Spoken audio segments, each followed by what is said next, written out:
एक अनुमान के मुताबिक 2021 तक भारत विश्व का सबसे युवा देश बन जाएगा। ऐसे में परंपरागत कैरियर ऑप्शंस के साथ साथ तमाम नए कैरियर के विकल्प देश के युवाओं के लिए मौजूद हैं। कैरियर से जुड़े इस खास कार्यक्रम में हमारी टीम की कोशिश रहती है कि आपको न सिर्फ नए नए कैरियर ऑप्शंस के बारे में बताया जाए, बल्कि उनसे जुड़ी पूरी जानकारी हमारे एक्सपर्ट्स के जरिए आप तक पहुंचाई जाए। दोस्तों, मैं हूं रीना। आइए देखें क्या है नया और खास आज के इस एपिसोड में।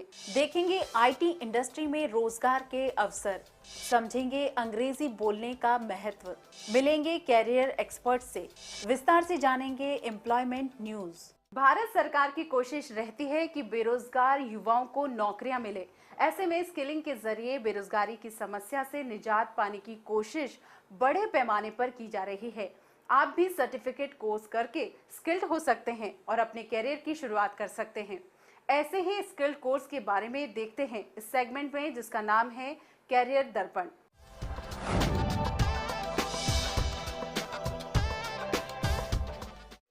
भारत सरकार ने योग्यता को निखार कर रोजगार दिलाने की जो शुरुआत की है, उससे बहुत से युवाओं को राहत मिली है।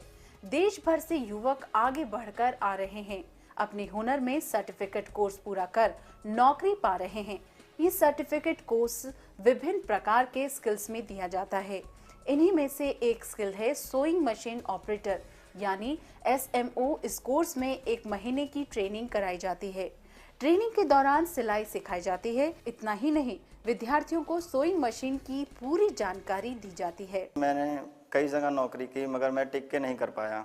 कभी 1 महीना, कभी 2 महीना, क्योंकि मैं एक हेल्पर ग्रेड में था। मेरे पास कोई टेक्निकल नहीं था।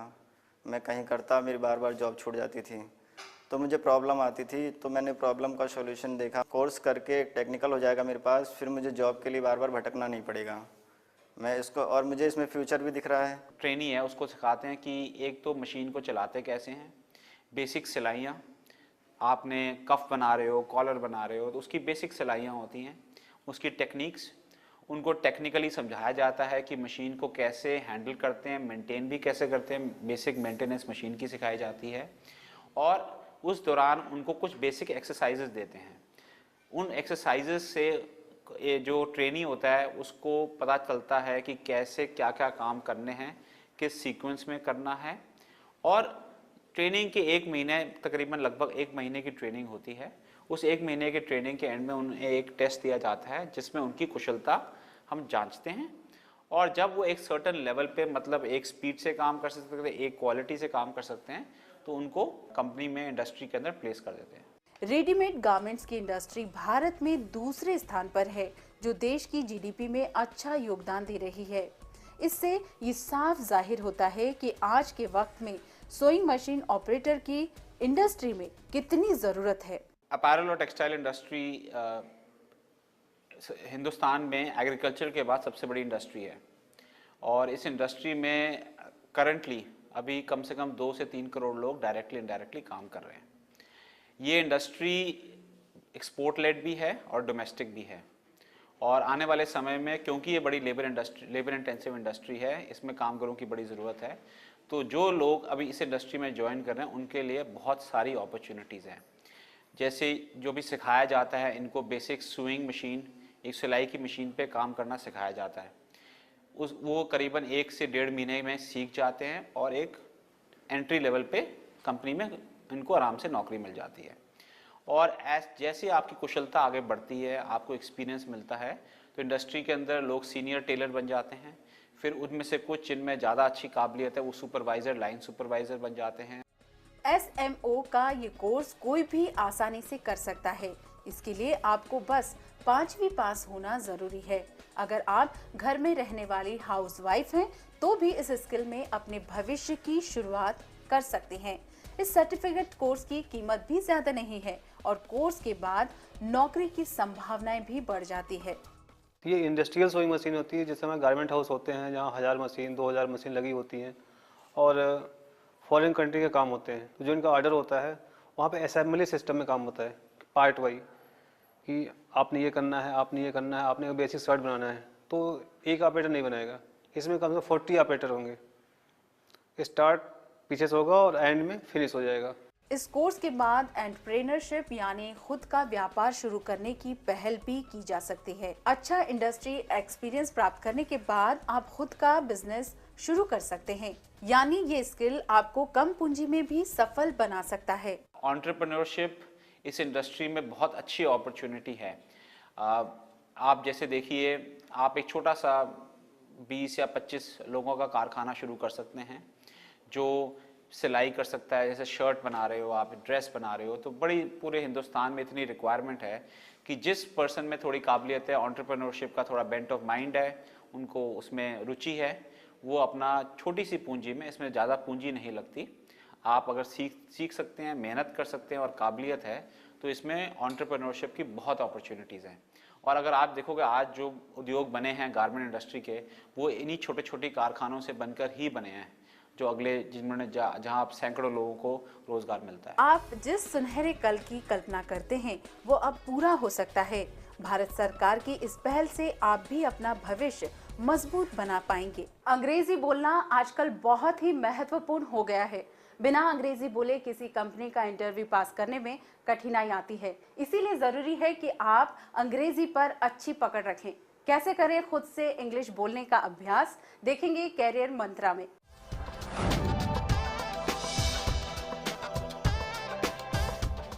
अंग्रेजी पढ़नी और लिखनी तो अक्सर हम सबको आती है, पर अंग्रेजी बोलने में हम सब संकोच कर जाते हैं। क्या आपको पता है देश की जनसंख्या में से केवल 10% आबादी ही अंग्रेजी बोलती है। हमारी मोस्टली पॉपुलेशन हिंदी भाषी है। हमारे घरों में, हमारे ऑफिस में हम हिंदी में ही बात करते हैं। लोगों को इंग्लिश आती भी है, लेकिन हेजिटेशन की वजह से वो बोल नहीं पाते हैं। इंग्लिश कम्युनिकेशन आज के टाइम में बहुत इंपॉर्टेंट है। किसी भी फील्ड में, हम फार्मा फील्ड में बात करें या सॉफ्टवेयर फील्ड में बात करें या एक्सेट्रा एक्सेट्रा, हम किसी भी फील्ड में अगर जाके बात करें तो कम्युनिकेशन स्किल्स के बिना हम किसी भी लाइन में या किसी भी फील्ड में प्रोग्रेस नहीं कर सकते।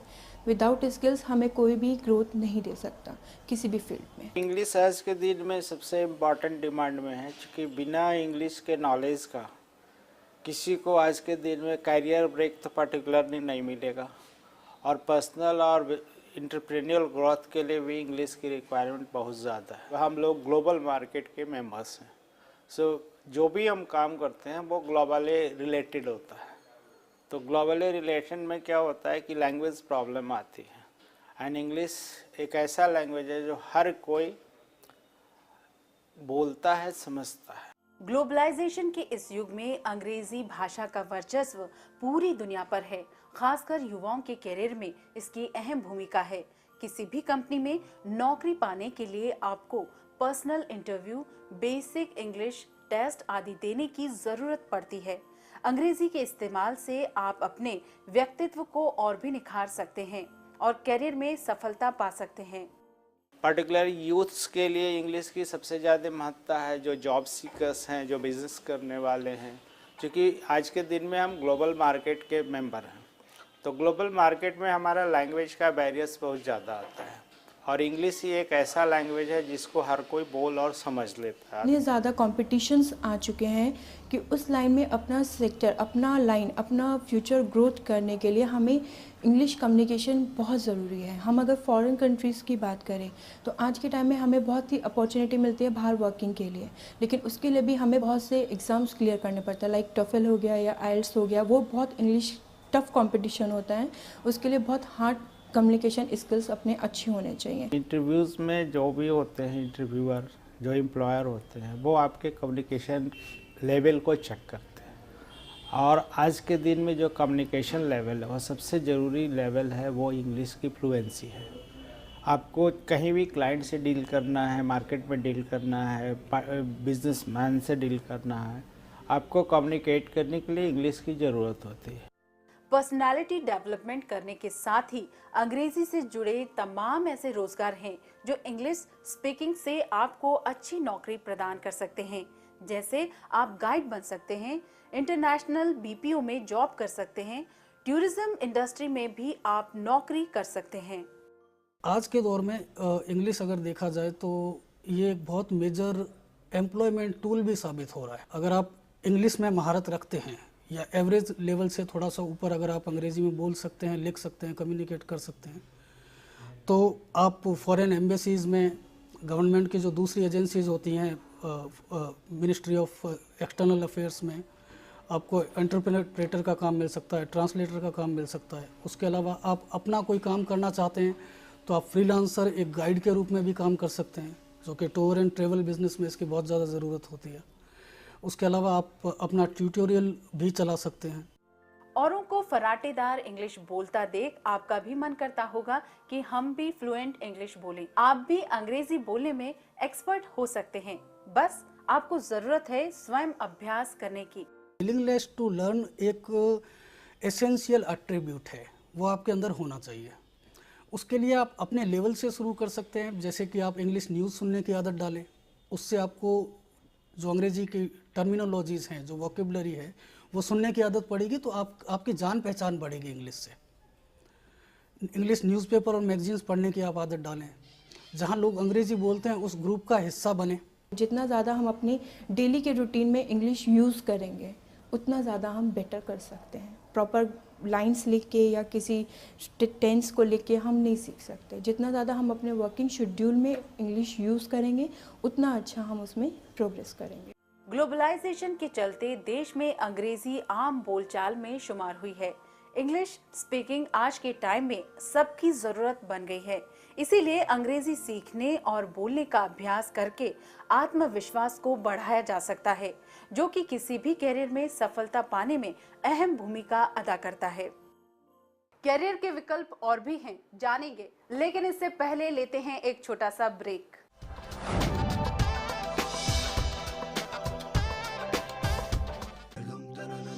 One day, my classroom will have no boundaries.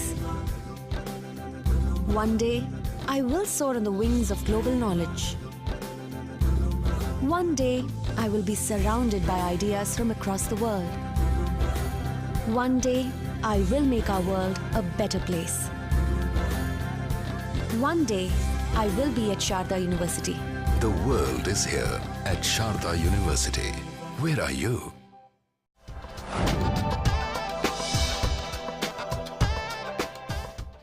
इस बार कैरियर निर्माण में हमारी टीम आपके लिए लेकर आई है कंप्यूटर और आईटी से सरोकार रखने वाले रोजगार और उससे जुड़े करियर की जानकारी। कैसे बने प्रोग्रामर, जानेंगे इस सेगमेंट में।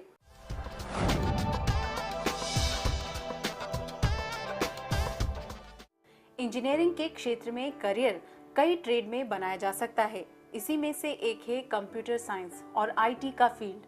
बढ़ती हुई टेक्नोलॉजी के साथ साथ इस इंडस्ट्री में अधिक जॉब क्रिएट हो रहे हैं।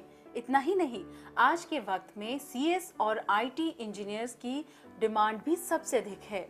इंफॉर्मेशन टेक्नोलॉजी एक में प्रोस्पेक्ट्स जो हैं जॉब्स के और करियर डेवलपमेंट के हमेशा बढ़ते ही जाएंगे, क्योंकि आज की डेट में आप कोई भी काम करना चाहें तो उसमें कंप्यूटर है।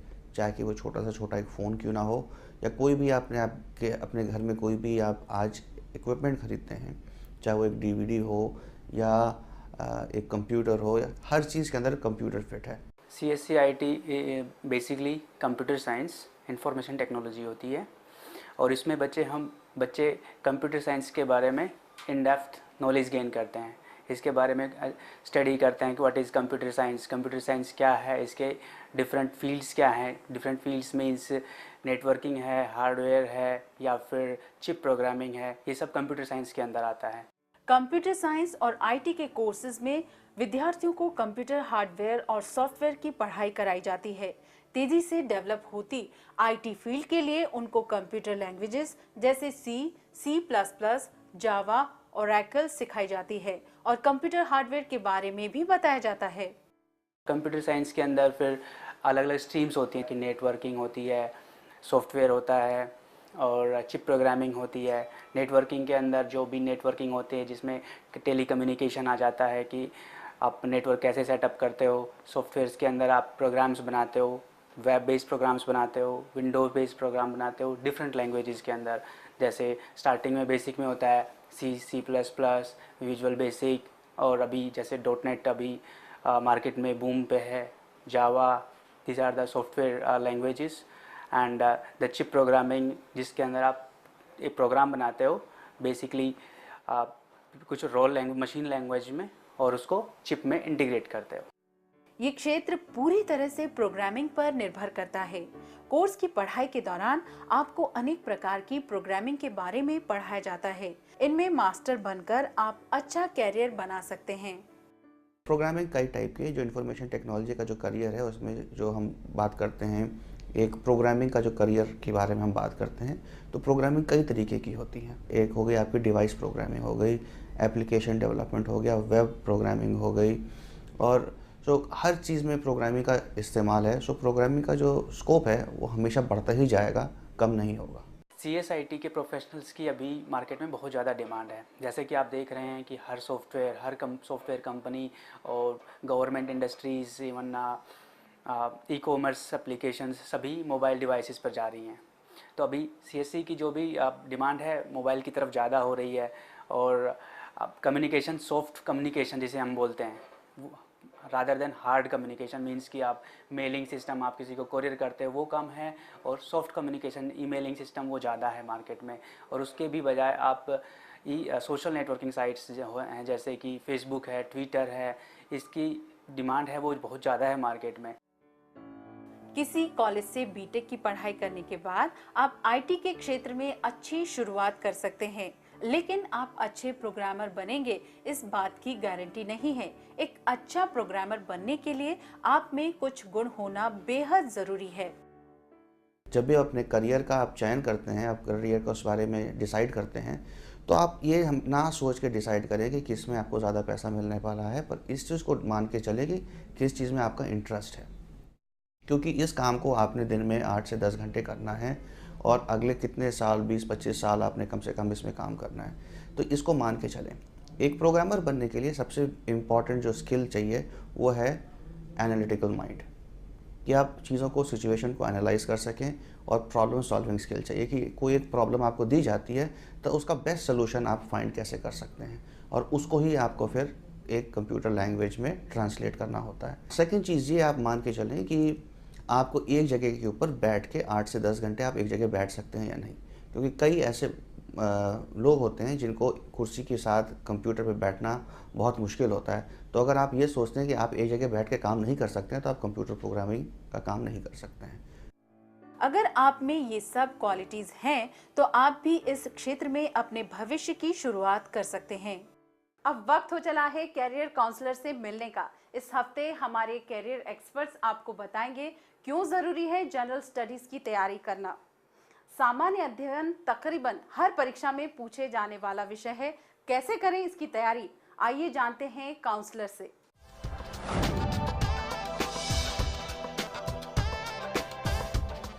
GS यानी जनरल स्टडीज ऐसा विषय है जो सारे कॉम्पिटिटिव एग्जाम में आता है, जैसे बैंकिंग, रेलवेज, PCS, सरकारी अन्य नौकरियों में।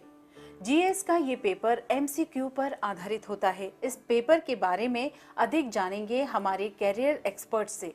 जनरल स्टडीज़ का तो पेपर ऐसा कोई कॉम्पिटिटिव एग्जामिनेशन नहीं है जहां ना आता हो। SSC, banking, railway, PO, civil services, state services, statistical services, judicial services, arm forces, combined defence services examination, ऐसा कोई कंपटीशन का एग्जामिनेशन है ही नहीं जिसमें कि सामान्य अध्ययन का पर्चा नहीं होता है।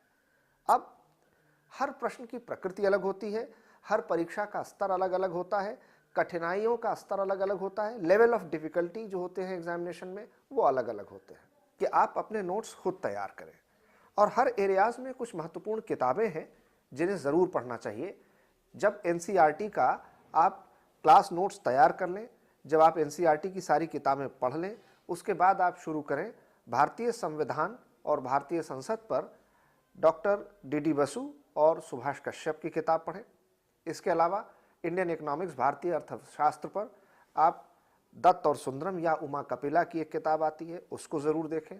इसके अलावा तमाम ऐसी न्यूज़पेपर्स, मैगज़ीन्स हैं जो कि करंट अफेयर्स के एरियाज़ को कवर करती हैं, उस पर ध्यान दें। और भारत सरकार के सूचना एवं प्रकाशन विभाग के द्वारा 2 जर्नल्स निकाले जाते हैं जिनको हम योजना और कुरुक्षेत्र कहते हैं। इससे भी सिविल सेवा में और ऐसे के पेपर में बहुत सारी तैयारी करने में मदद मिलती है। प्रत्येक परीक्षा के लिए क्वेश्चंस अलग होते हैं, पर इसमें कवर होने वाले विषय लगभग एक ही होते हैं। यूपीएससी द्वारा संचालित प्री मेंस में भी इसका अधिक वेटेज होता है। सिविल सेवा की परीक्षा की अगर आप तैयारी करते हैं तो आप संघ लोक सेवा आयोग में जिस तरह के प्रश्न पूछे जाते हैं, सिविल सेवा की परीक्षा का जो स्तर है, जो कठिनाइयों के आधार पर प्रश्न तैयार किए जाते हैं, अगर आप उसको तैयार करेंगे, भारतीय सिविल सेवा के लिए जो संघ लोक सेवा आयोग के परीक्षा का पाठ्यक्रम है उसको ध्यान में रखकर तैयार करेंगे, तो जितनी भी प्रतियोगी परीक्षाएं हैं आप उनमें बहुत आसानी से इस परीक्षा के आधार पर सामान्य अध्ययन के पर्चे को कर सकते हैं, क्योंकि लेवल ऑफ डिफिकल्टी यूपीएससी का सबसे ज़्यादा है और इसलिए state services, banking, PO, combined defence services examination, judicial services, इन परीक्षाओं में जनरल स्टडीज की तैयारी अपने आप हो जाएगी। जनरल स्टडीज यूं तो विषय एक ही है, लेकिन इसे कई भागों में बांटा गया है। इसका सिलेबस बहुत ही ज्यादा वास्ट है। इसमें कवर होने वाले सब्जेक्ट हैं history, geography, civics, economics, current affairs आदि। प्रारंभिक परीक्षा में जिन विषयों पर ध्यान देना है उनमें constitution, polity, governance, environment and ecology, history, geography, economics और करंट अफेयर्स। जबकि अगर हम मेन एग्जामिनेशन की बात करते हैं तो मेन एग्जामिनेशन में यही एरियाज़ हैं, लेकिन दो चीज़ें और पेपर नए जुड़ गए हैं, जिसमें वर्ल्ड हिस्ट्री और इसके साथ साथ एथिक्स, इन पर भी ध्यान देने की ज़रूरत है। अब जब आप तैयारी शुरू करते हैं इन एरियाज़ की, तो इनका कोई डिफाइंड सिलेबस नहीं है, कोई एक निर्धारित पाठ्यक्रम नहीं है कि आप सिर्फ इतना पढ़ें इतना ना पढ़ें। इसलिए हमेशा शुरुआत फाउंडेशन से करनी चाहिए, बेसिक बनाकर करना चाहिए। मतलब कि NCERT class 9, 10th, first year, second year, इनकी जो सोशल साइंसेस की किताबें हैं, यानी कि history, geography, civics, economics, environment and ecology, इनसे शुरुआत करनी चाहिए। साथ ही एक अच्छा एटलस, कोई भी स्टूडेंट्स एटलस, उस पर नोट बनाना चाहिए, वर्क करना चाहिए। कौन सी चीज़ें कहाँ पर हैं, भौगोलिक, राष्ट्रीय, अंतर्राष्ट्रीय स्तर पर नदी, पर्वत, पठार, क्षेत्र, इनका क्या विभाजन है, भारतीय भूगोल, विश्व का भूगोल, इसके बारे में पूरी जानकारी स्पष्ट होनी चाहिए। करंट अफेयर्स जीएस में कवर होने वाला एक ऐसा टॉपिक है जिसमें देश विदेश में होने वाली गतिविधियों के बारे में सवाल पूछे जाते हैं।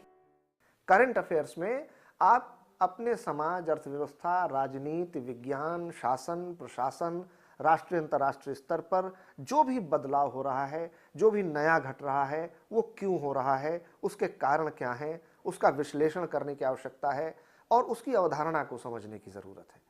इससे जुड़े हुए आपको तथ्य, जानकारी, सामग्री आपको एकत्रित करना होगा और इसीलिए करंट अफेयर्स के लिए आपको रेगुलर वेबसाइट्स पर अपडेट रहना चाहिए, आपको regular newspaper, magazine, competition magazines, इनको पढ़ना चाहिए और आपको लगातार अपने नए नोट्स बनाते रहने। अगर आप किसी भी कॉम्पिटिटिव एग्जाम की तैयारी कर रहे हैं तो जनरल स्टडीज के विषय पर ध्यान देना अति आवश्यक है, क्योंकि इसमें अच्छे मार्क्स आपको परीक्षा क्लियर करने में मदद कर सकते हैं।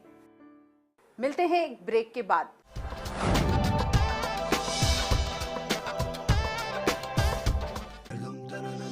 One day, my classroom will have no boundaries. One day, I will soar on the wings of global knowledge. One day, I will be surrounded by ideas from across the world. One day, I will make our world a better place. One day, I will be at Sharda University. The world is here at Sharda University. Where are you?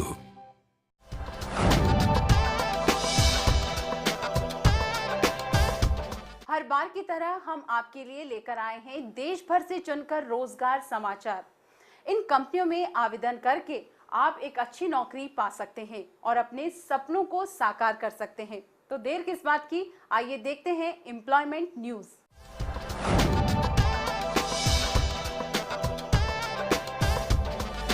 East central railway sports quota के भीतर आवेदन आमंत्रित करता है। यदि आप basketball, handball, hockey आदि जैसे खेलों के प्लेयर्स हैं तो तुरंत अप्लाई करें। आवेदन करने के लिए अंतिम तिथि 13 जनवरी 2015 है। अधिक जानकारी के लिए वेबसाइट पर जाएं। Delhi metro rail corporation limited assistant manager आदि पदों के लिए आवेदन आमंत्रित करता है। आवेदक के पास पद अनुसार क्वालिफिकेशन होना जरूरी है। आवेदन करने के लिए 14 जनवरी 2015 से पहले वेबसाइट पर जाएं। मध्य प्रदेश स्थित पुलिस हेडक्वार्टर विभिन्न पदों के लिए आवेदन स्वीकार करता है।